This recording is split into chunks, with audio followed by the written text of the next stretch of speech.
The following Facilities Management Insight was filmed at the NFM&T Conference and Expo.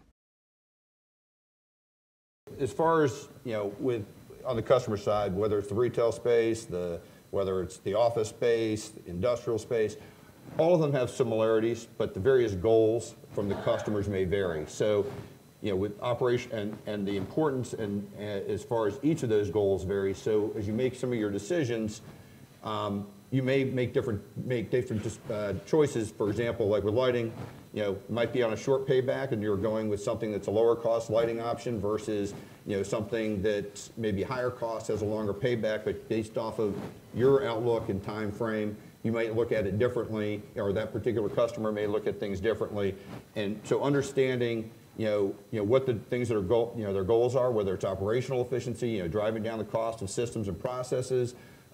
If it's driving some of those same efficiencies into their supply chain, so if you're dealing with the retail space or even in some of the office space, driving those efficiencies down to the supply chain of vendors, reducing operational costs, whether that's through the energy purchasing strategy, through reduction in energy, could be any number of those things.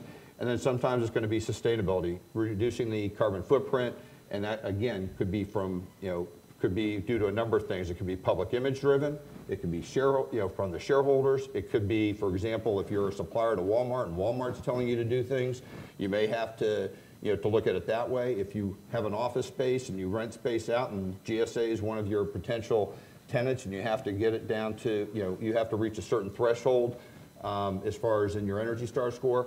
All those different things are potential drivers, and their level of importance is going to vary by every customer.